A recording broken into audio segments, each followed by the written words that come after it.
কর্ণওয়ালা YouTube চ্যানেলের পক্ষ থেকে সবাইকে অসংখ্য ধন্যবাদ। আশা করি তোমরা সবাই ভালো আছো। আজকে আমরা আলোচনা করব কোয়েলভার্গের থিওরি।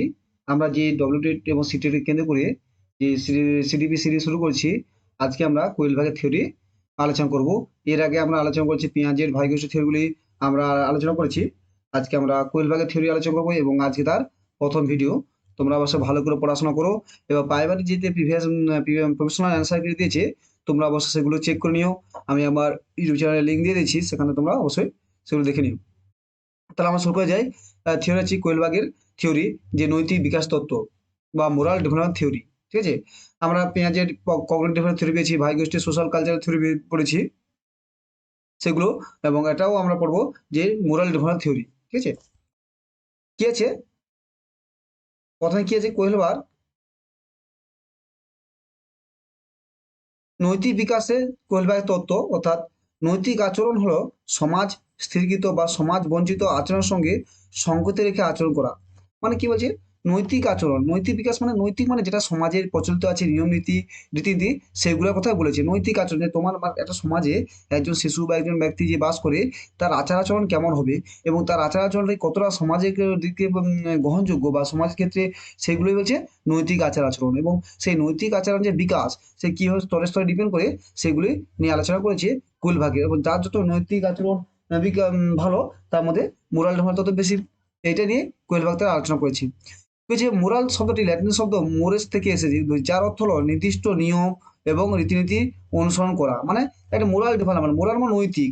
এক সমাজে তুমি বাস করো, সেখানে যে একটা নীতি সেখানে মেনে চলা দরকার, তোমার নিজস্ব একটা মোরালিটি থাকা দরকার। না হলে কি হবে, যে কেউ সামাজিক নয়, এ অসামাজিক ব্যক্তিত্ব। তার মানে কি, একটা নির্দিষ্ট মোরাল নিয়ম নীতি, নিয়ম ও রীতিনীতি অনুসরণ করা থাকে।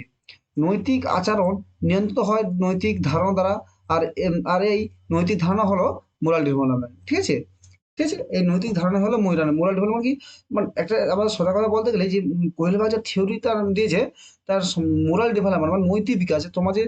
এবং সেই বিকাশটা কিভাবে ডিপেন্ড করে, ছোটবেলায় কি শিশুদের নৈতিক বিকাশ থাকে না, তারা ম্যাক্সিমাম কি নিজেকে সমাজে কি হলো কি দেখা দরকার নেই, তার নিজের উপর নিয়ে শিখে থাকে। কিন্তু যখন সে বড় হয়, আস্তে তার সমাজের উপর নৈতিকতা থাকে, তারপর এটা করা ঠিক নয়, এটা করা ঠিক, এটা এটা কোনটা করলে সে ভুল হবে, কোনটা করলে ঠিক হবে, সেগুলো নিয়ে তার ডেভেলপ আস্তে আস্তে বিকাশ হয়। সেটাই বলছে মোরাল ডেভেলপ। কোয়েলবাগের পুরো থিওরি তার মোরাল ডেভেলপমেন্টের উপর নির্ভর করে, যেটা সমাজের ক্ষেত্রে কতটা গ্রহণযোগ্য। তার মোরাল শব্দটি কি ল্যাটিন শব্দ, যার কথা মোরাস থেকে উদ্ভব হয়েছে। মোরাল ডেভেলপমেন্ট কোহেলবার্গের theory ethical behavior is behaving in the according to with social prescribed or socially described behavior.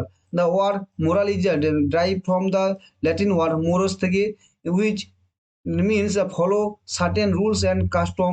Moral behavior is governed by the moral concept, and it is the moral concept. এটাই হলো, আর এই এটাই হলো নৈতিক ধারণা। মানে কি হলো, যে নৈতিক ধারণা বলতে যেটা সমাজ থেকে তৈরি হয় এবং সমাজে একটা নির্দিষ্ট নিয়ম নীতি থাকে, এবং তার যে বিকাশ কিভাবে হয় সময়ের সাথে সাথে, সেটাই পরিবার তার থিওরিতে তুলে ধরেছে। কি যে বলতো, এই তত্ত্বটি শিশু নৈতিক বিকাশের সাথে সম্পর্কিত। এই তত্ত্বটি যে একটি জ্ঞানীয় তত্ত্ব হিসাবেও শ্রেণীবদ্ধ করা হয়েছে, কারণ কোলভাগে অধ্যয়ন করেছেন যে কিভাবে চিন্তা প্রক্রিয়া একজন ব্যক্তির নৈতিক বিকাশ প্রভাবিত হয়। মানে কি, চিন্তা যে প্রক্রিয়া, তার চিন্তা যেমন তার নৈতিক বিকাশই তেমন হবে। যে যেমন চিন্তা করবে, তার তেমনই তার সমাজে তার প্রভাব পড়বে। এগুলো নিয়ে তিনি আলোচনা করছেন। কোয়েলভাগ বিভিন্ন ব্যক্তির কাছ থেকে হিঞ্জ ডাইলেমা নামে একটি মামলা উপস্থান করেন এবং সেই তত্ত্বটি নিয়ে আসার জন্য তাদের প্রতিক্রিয়া অধ্যয়ন করেন। তার কোয়েলভাগ কি ছিল, একটা হিন্স ডালেমা, একটা তত্ত্ব হচ্ছে পরে আলোচনা করবো। হিন্স একটা তোমার এই যে হিন্স ডালেমার উপর পুরো তার কোয়েলভাগের মোরাল ডেভেলপমেন্টটা নির্ভর করেছে। হিন্স ডালেমার নাটক গল্প আছে, সেই গল্প তিনি সেখানে কিছু কোনটা ঠিক কোনটা ভুল সেটা তুলেছে। মানে আমি তোমাকে একটা বলে রাখি, হিন্স হলো একটা ইংরেজ লোক, তার বউ অসুস্থ হয়ে যাবে এবং সে সেক্ষেত্রে তার ওষুধ নিয়ে আসার জন্য, যে ওষুধ নিয়ে আসবে, তার যে পয়সা নেই, সে তখন দ্বন্দ্বে পড়ে যায় যে তার স্ত্রীকে বাঁচাবে না ওষুধটা নিয়ে আসবে। কেন ওষুধের পয়সা নেই, মানে তা নিয়ে আসতে পারবে না, সেখান থেকে ওষুধটা চুরি করতে হবে। চুরি করা ঠিক না তার বউকে বাঁচানো ঠিক, এই একটা দ্বন্দ্ব থিওরি দিয়েছে, মোরাল ডেভেলপমেন্ট থিওরি। সেই যে মোরাল ডেভেলপমেন্ট থিওরি, সেখানে যে হেন্স ডেলেমা মানে দ্বন্দ্ব, সেখানে দ্বন্দ্বটা কার কি সেখানে অ্যান্সার দেয়। কেউ বলবে, কেউ বলে যে না তার স্ত্রীকে বাঁচানো উচিত, কেন আবার কেউ বলছে না ওষুধ নিয়ে আসা উচিত নয়, কেন চুরি করে থানায় জেল হবে, সমাজে একটা প্রথা বহিত নিয়ম, সে সময় সেখানে চুরি জিনিসটা, এখানে হেন্স ডেলেমা তার পুরো থিওরি ডিপেন্ড করেছে। Kohlberg theory, moral development, this theory deal with the moral development of the child. This story is also classified as the cognitive theory because Goldberg studies how thought process influence a person moral development. Goldberg presented as a case called the Heinz dilemma to various individual and study their reaction on this theory. মানে তিনি একটা Haynes ডিলেমার theory দিয়েছিলেন এবং তার উপর যে বিভিন্ন যে বয়সে শিক্ষার্থী শিশু বা বহু ব্যক্তি যে এটা যে প্রতিক্রিয়া তার উপর তিনি তাদের মোরাল ডেভেলপমেন্টটাকে রিপোর্ট করেছে এবং সেগুলি দিয়ে নাম্বার হিসেবে বিভাজন করেছে। এই হেন্স ডিলেমার কদিন ভিডিও আলোচনা করবো, খুব সুন্দর, এরপর পুরো থিওরিটা ডিপেন্ড করে আছে। কোয়েল পাখি বিকাশের 3টি স্তর ভাগ করেছে এবং প্রতি স্তরে আর দুটো করতে আমাদের স্তর তার স্টেজ কোনটা, লেভেল লেভেল 3টা এবং স্টেজ 6টা স্টেজে ভাগ করেছে। ঠিক আছে, এটা ভালো করে পড়ো যে লেভেল স্টেজ কি, আমি পরে যখন স্টেজে ডেভেলপমেন্ট স্টেজ হবে আমি সেগুলো আলোচনা করবো। কোয়েল পাখি divided moral development into the 3 level and AG লেভেলের 2 সাব স্টেজ। ঠিক আছে, লেভেল 3টা এবং স্টেজ 6টা। Thank you. ভালো থাকো, ভালোভাবে ভিডিওগুলো দেখো। আজকে ছোটো আমরা আজ ইন্ট্রোডাকশন তাই একটা ছোটো করে ভিডিও করলাম।